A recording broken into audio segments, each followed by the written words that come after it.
Let me tell you a harsh truth. Most new agency owners don't have a clue how to close clients efficiently. They're fighting an uphill battle without even realizing because they fail to use their biggest initial weapon, and that is leverage. Now, my name is Jordan Platt and I'm a 7-figure agency owner. I recently launched a brand new agency though, completely from scratch, called Reno Reach, and I did this in an industry full of people that are afraid to put their money where their mouth is. So I had enough and I wanted to show you guys exactly what is possible in just a small amount of time with this business model. And within 4 days of this entire YouTube series, you can go and watch it on my channel, we signed up our first client for $1,000 per month. Fast forward to today, I've signed up a second client by using leverage. Now, to give you a quick rundown, launched this agency a few weeks ago.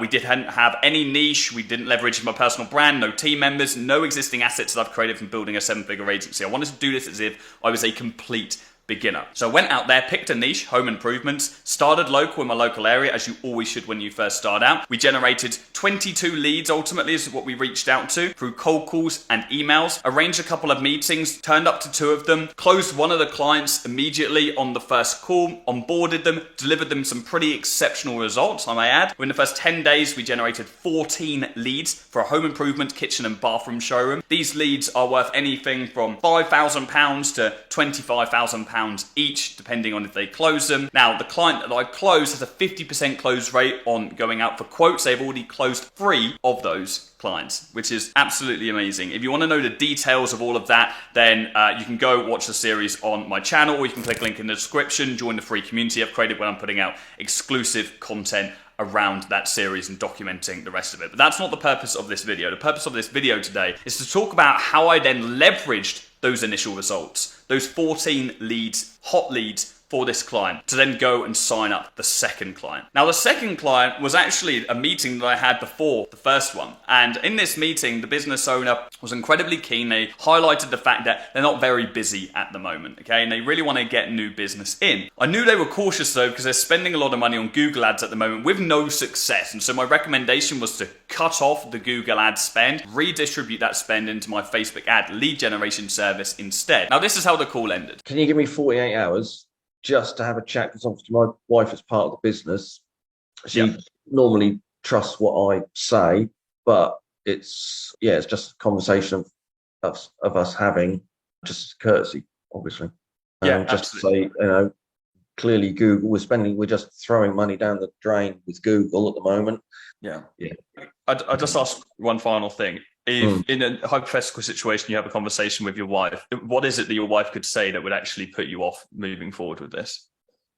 Probably nothing, but it is just the courtesy, isn't it? So you can see we've got a very classic excuse here. I need to speak to my wife, which normally is bullshit, but in this instance, the wife is a business partner. So I gave him the benefit of the doubt, done a little pushback to make him aware that I wasn't going to let him go away, and we arranged a meeting for another day. Now, on this meeting, I turned up, but I got ghosted. He had the excuse, he texted me that he was out doing a job. It's in an industry, home improvements, where this does happen. I wasn't best pleased, but I had to go to Ibiza, okay? So I went away on holiday, had a good time, got back, checked the results for the first client, and we had pretty much tripled their guarantee in the first 11 or so days. We guaranteed them 5 quote-ready leads within 30 days. We generated them like 14 in 11 days. So they were over the moon. And I knew instantly that I now had earned my first piece of leverage. So this on screen, we can see this is 10-day results. So we can see we launched these ads actually 11 days ago now. And every single ad that we launch is performing. We've got 14 leads. Now,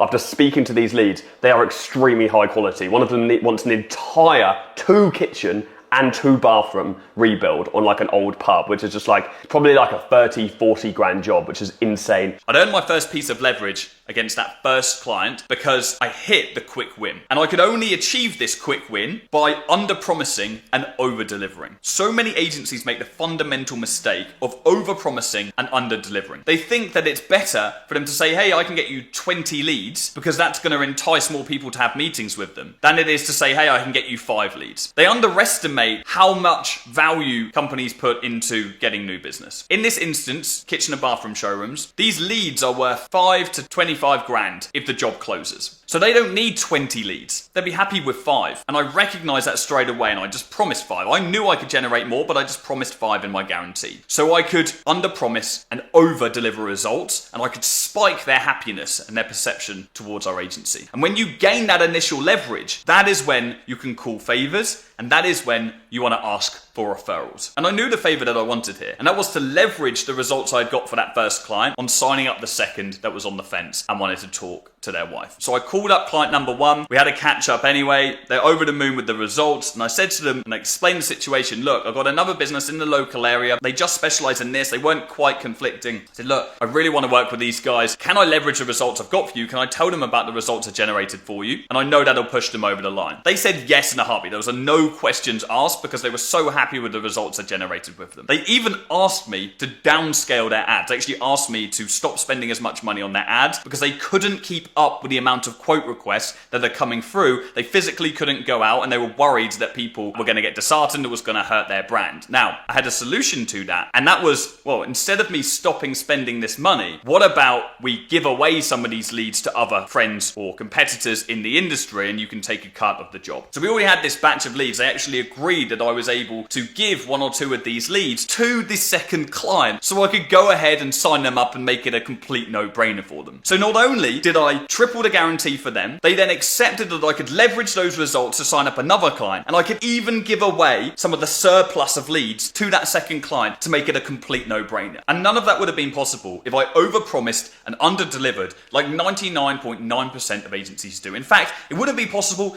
if I promised a specific result and just generated that specific result. I could have promised them 15 leads, generated them 15 leads, and it would have completely changed their perspective of the service. Sure, they would have been happy, but they wouldn't have been ecstatic like they would have been because I over-delivered on their expectations. And that's a very key fundamental thing to bear in mind when you're first starting out. So anyway, I then called up the second client. I explained to them the results that I'd generated for another. I said that I had a couple of hot leads and I wanted to jump on a call, and this is exactly what happened. How's it going?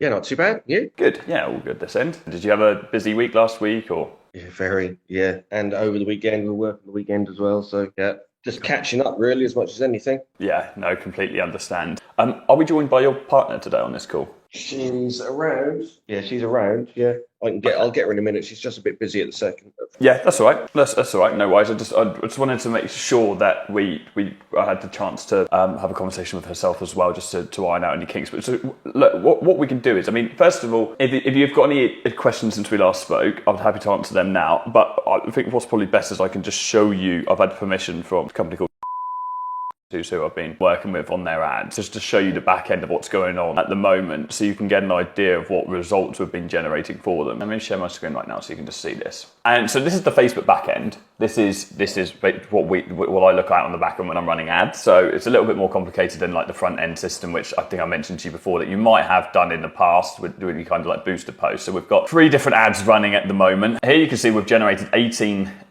leads. I'm going to show you the quality of these leads in a moment. We've generated 18 leads, and this is within the last 30 days, but actually these ads were launched. It should give me a date. It's actually around 2 weeks ago, and we've spent £427 so far. These guys actually had a budget of £800. We spent 400 to generate those 18 leads. That cost per lead has actually dropped down. We've dropped it down to about £19 per lead on some of these ads as well, which we're gonna optimize these and just keep doubling down and just like until we hit a sweet spot of like the lowest cost per lead. But if I show you on the back end, this is confidential information, of course, but if I show you on the back end of like some of these jobs, let's say, I don't know, let's go on one of these here. Well, this is actually not so relevant. This person bought all the kitchen, all the furniture, and wants someone to fit it.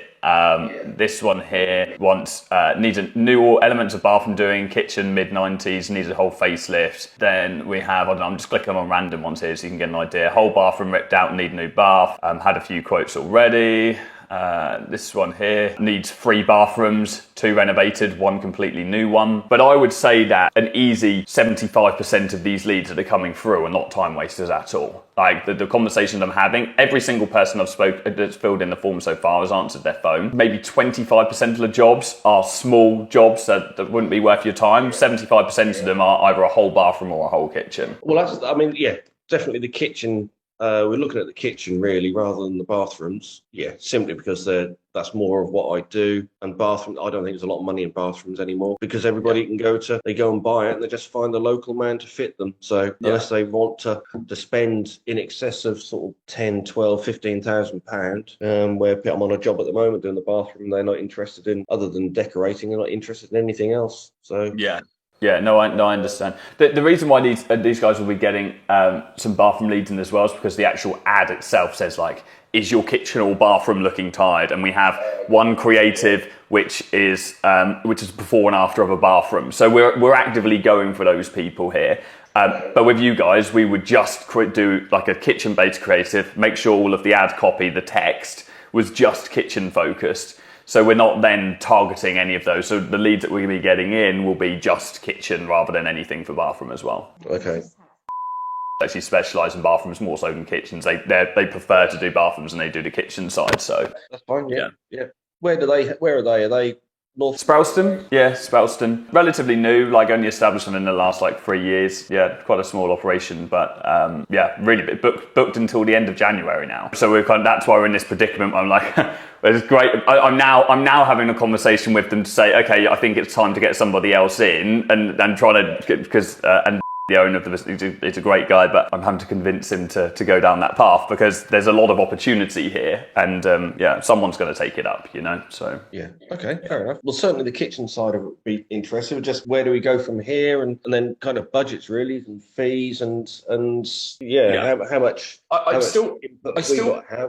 still feel like the most sensible thing to do for you guys would be to redistribute what you're doing on Google. Now, I understand you might have a notice period with the current guys. I presume nothing's come up from Google so far. Nothing at all. No, nothing. Right. Well, we might have had a bathroom last year, and I think Owen's was from Google. So that was local. But it's not enough. Yeah. And somebody sent me a WhatsApp message the other day. I don't know who that was. No, okay. It's just not. It's not working. No. And I mentioned this before. It's because on Google we're relying on people raising their hand and then you showing yourself to those people. Whereas we're here, it's someone wakes up in the morning, they look at their bathroom or their kitchen and it's looking a bit tired, and then they see an ad an hour later and they're like, oh, this is fate. Let me fill in this form and contact this company. And now lots of the conversations I've been having with people as well. And I'm like, well, I wasn't expecting to find this on Facebook. I feel extremely confident that it's going to work, but based on the results that we've already got, the leads are there already, So I understand it won't be an immediate redistribution for Google, but I think that would be a better long-term plan, whatever you're spending on that, to give them notice and whatever, because it's just a complete waste of time for you at the moment. What we would be looking to spend with you is, I'd start you off on a small budget to start off with, £500, and then our service charge again is £500 on top of that. So you're looking at £1,000 a month for essentially the same service that we're providing here. It was exactly the same service. We're just spending a little bit more in this case. We might rein that in now based on the fact that they're super busy. What I might actually do is keep the ads running on the same budget, and then if any kitchen ones come up, I can farm them through to you guys if happy for me to do so, but I'll have a conversation with them. But yeah, it kind of goes without saying that I would only be looking to put these existing leads in your hands if you were to work with me on the actual service. I don't just want to hand them over, but if you agree and give me the green light today and we get moving forward with this, then I can literally put you in touch with these leads today that you can have a conversation with and go out and do quotes for. Oh, I see. Okay. All right. What do you think, man? I give it a shot because you look quite confident, Jordan, in you taking us. I have a guarantee that I'll get you at least 5 non-time waster quote-ready leads in the month anyway. So that's my guarantee. You'd get your money back if you weren't to get that. But not your spend on Facebook. You get my service charge back. But that's not going to happen. This has been 2 weeks with these guys and we haven't even spent 500 yet, and we've got the 18. And out of them, at least 12, 14 of them have been really good quality. So yeah, the proof's in the pudding really. So, but yeah, you've got that to fall back on, worst case scenario. Yeah, that worked for us. You sound very confident in what you can do, which is quite pleasing, because when you're a small business just starting off, you get fobbed off by so many people. Oh yeah. There's so many people and wasted quite a bit of money. I completely understand that, and I understand your apprehension as well. I wouldn't have been bugging you for the last. I've been on the case for the last week or so because I've been so excited about the results we've already been getting. I'm like, you were on the fence so close last time, and I just knew that this would be the right thing to do, and it will work for you. So when you know it's something, you've got something good, then you don't stop following up. So you make us feel quite confident in something that's, like you say, you go forward with some trepidation because you've been hit so hard. But as you said, I'm quite happy to go with Jordan. I think you are. Yeah. Because we're just not finding time to do that properly. It's all guesswork for us. We need somebody that knows what they're doing because, to be honest, I'm a teacher. I can't keep doing the backpedaling all the time either. I don't have the time. It would be nice to hand it over and go, right, can you concentrate on this for us? We don't have the time, really. So there, we signed the second client using leverage from the first client. It is so important that you recognize as an agency owner, the most difficult client to sign is the first. And it really isn't that difficult if you're willing to put in the work. But once you sign up the first and you sign up a good client, you can leverage those results to get the second, and you leverage those results to get the third, and those to get the fourth and the fifth and the sixth and the seventh. Do not be afraid to get intertwined between your clients. Do not be afraid to leverage everything that you're doing. You should be proud of the results that you are generating. And it's not just the proof of the results that you are generating that matters to the new clients you are signing. It's the confidence and the conviction in your sales call. Confidence, or conviction more so, is one of the most important traits of any good salesperson, and one of the most important features of any good sales meeting. And it's something that we don't have in the initial stages. It's something that we earn over time within our agency. I've done this for 5 years. My conviction level is here. You can't get any more conviction than I've got. When you're first starting out, you're kind of like a little bit nervous. You don't, I don't really know if the ads are going to work. Like I'm not confident. You've got imposter syndrome, and all these kind of things are coming into the way and just killing your conviction. But with every client you sign, you earn more conviction points. In the initial stages, you have to fake this. You have to fraud it on your meetings. You have to falsify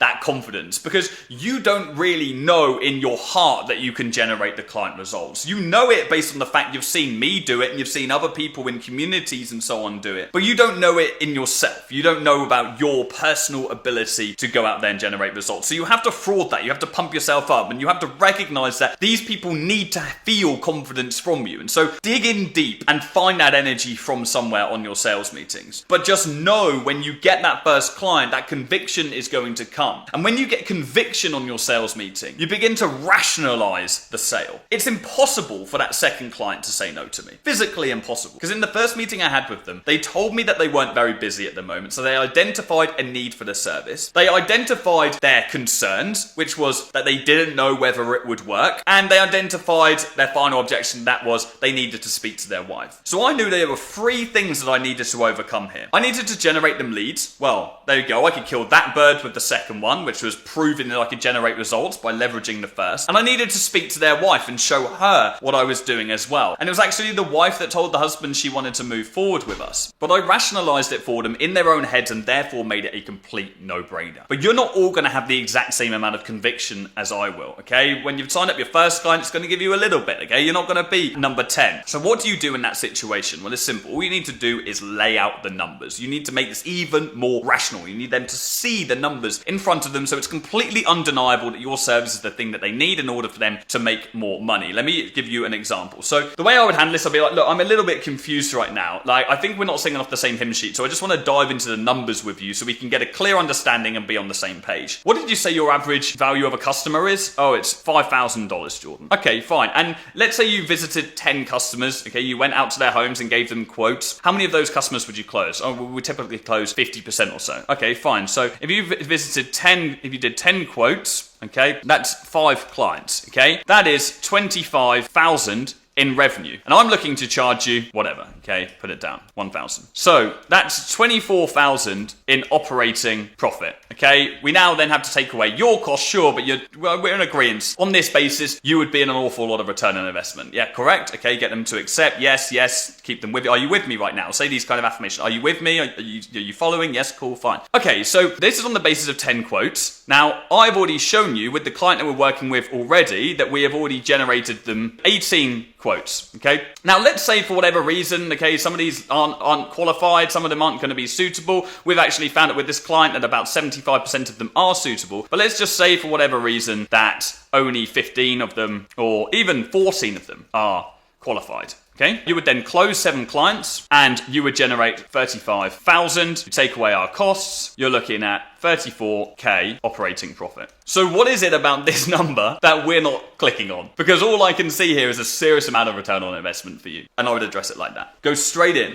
and call them out on their bullshit. Don't be afraid to do that with clients. I've done that so many times, and many times, like when you actually lay it out like this, like you identify that actually there was just an area of confusion somewhere. They were like, oh, okay, like I didn't know that I was going to be getting this many leads. And so when you draw out the numbers like this, it makes it a very rational decision. Now, if a client still says no to you at this point, they still have an objection, they're either very confused or you've failed on getting them emotionally connected. People need emotional buy-in as well. Whilst rational will lead with businesses generally, emotions still come into play. And with many business owners, they are very emotional. You need to connect with those individuals. You need to make the effort to build rapport throughout the call. You cannot be rude to them, okay? You can't be calling them out in a harsh manner, okay? You need to be building a relationship throughout. Now, I'm quite naturally good at that. I joke with clients on the call. I keep things nice and light-hearted. I don't use too many jargon terms, and I don't act too professional. I think that's very important. All those things come into consideration. But bear in mind, if you still don't close a client based on rationale, you might need to revisit things from an emotional standpoint and look into how you can build a little bit of more rapport. Now, if you get this all right, this is going to set you so much further ahead than other agencies out there. Most agencies scale like this. Let's say this is time and this is money. Most agencies will have a growth line that looks somewhat like this. Now, bear in mind, there are going to be ups and downs. You will sign clients, lose clients, get bad results, get good results, procrastinate, etc., etc. But for the purpose of this is how most agencies are, okay? But most agencies don't really understand the power of leverage. I've seen agency owners with 20 clients that don't leverage any of their existing assets. It's like painful to look at, okay? But if you really and you truly understand how to leverage and how to leverage the assets that you create, this is going to be your growth curve. You're going to scale so much quicker than hopefully we won't go a little bit back there. We're going to scale so much quicker than other agencies because along the way, we gain more moments, more areas of leverage. Now, these aren't always going to be the same. It's not always going to be existing results. As an agency, once you've got great results and you start leveraging them, okay, it just kind of becomes the standard for your company. But in the future, there are other things that you can leverage, like a big brand, PR, okay? You might have a following on social media platforms. You might have articles online. You've got case studies. These could be video case studies. These could be testimonials from your clients. These are all other